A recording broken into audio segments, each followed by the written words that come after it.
Tribunal aplica medida prisão preventiva arguido MF, alegadamente komete crime tráfiku umanu.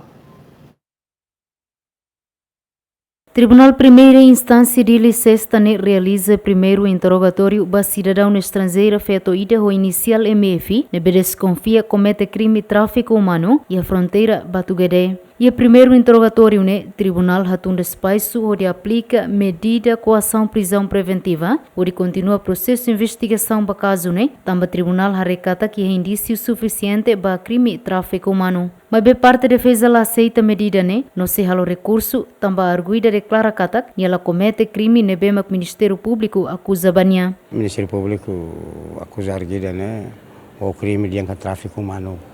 Mas bem, defesa kata provas nela suficiente, lá é a prova se ela reforça o Ministério Público na acusação também. Arguida né é uma Indonésia, é uma estrangeiro, mas bem nem aí conhece malo é uma Timor, né, bem que é a fronteira, se há contato ba malo, também se há info ou se empresta ba malo, também né contato ba senhor ida né bem com nara inicial M, se há contato ba se não é malo. Depois de considerar a normal e a fronteira, inteligemos mais captura que é arguida, né? Mas bem arguidamos dia mais tribunal, quando não mais Timor e a utilização e a alegação procurador no início, quando não uso para aplicar prisão preventiva.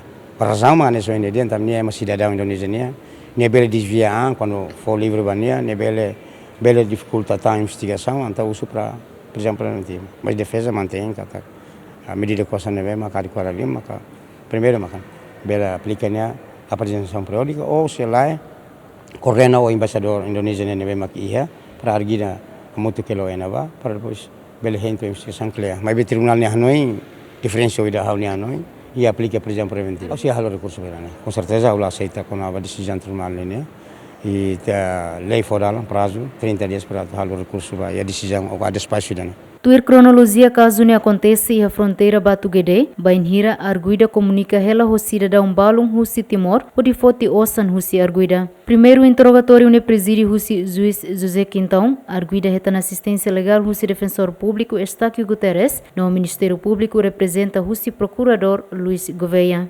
Santina de Jesus, Jacinto Fuca, GMN.